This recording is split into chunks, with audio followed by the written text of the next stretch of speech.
So I wanted to talk today about problems changing, and I kind of describe it as morphing.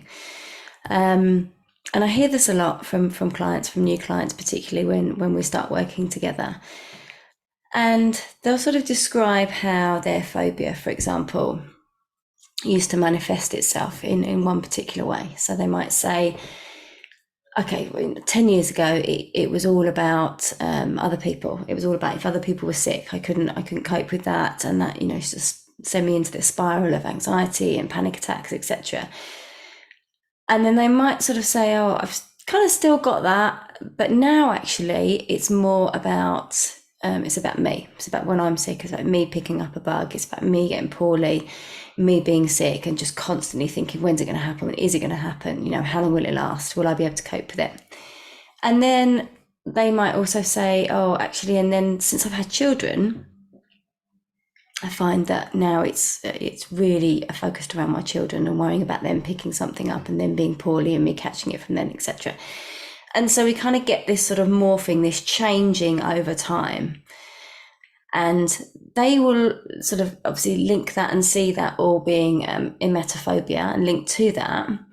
And sometimes they'll even experience what they perceive to be a recovery from an aspect of it. So it's like, oh, well, I've overcome this, but now I've actually got this. And sort of when we analyze it and when we look at it, I sort of say, I don't necessarily believe that what you feel you've overcome has actually been overcome. It's just, it didn't get the attention that it was after. And so the problem has popped up, if you like, has reared its head in another fashion, in another guise, under another disguise. And the reason why that morphing happens, and we find that the problem expands and just keeps on gaining momentum and expands within our life, affecting lots of these different ways, is because whatever is driving that phobia, whatever really truly is behind that, the reason why the phobia became an issue in the first place, that thing, that aspect hasn't been sorted, hasn't been resolved.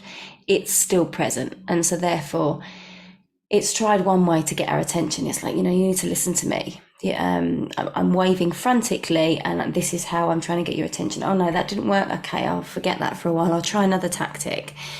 Just like a child who wants to get their own way, wants to get our attention, they might start by gently calling her name repeatedly and think, no, that didn't work. Mum's not come. She's not sort of listening. Okay, I'll try shouting. Oh no, I'll try banging. Oh no, I'm going to run up and down the stairs. I'm going to create loads of mess so that she has to come down. And they find these different ways. It's like, well, how can I get mum's attention? Because that didn't work. That didn't work. That didn't work.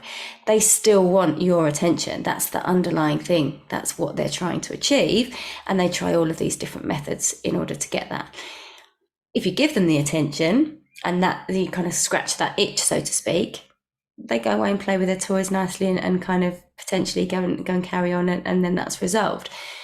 But not until we sort of listen to the song they want to sing us, or we watch the thing that they want us to see, or they want to show us something that they've just done. And so very much with problems, it's like that. And so what I do with clients is say, like, we can look at the way it's popping up, the way it's presenting, the way it's morphing, the most effective thing, because once we topple the domino that is behind all of those things, everything will fall like a house of cards. So we're looking for that thing or that collection of things generally from the past that we've carried with us and that hasn't been dealt with. It can be an emotion, it can be a perception, it can be a belief. It can be a combination of all of those things. And when we explore the way we're feeling, the way we react, and all of those components together, that's when we're able to really get to the crux of the issue. And as I say, by doing that, the itch, if you like, has been scratched, and therefore there's no problem anymore. It doesn't need to surface or pop up in another way. So that's what we're always looking to do.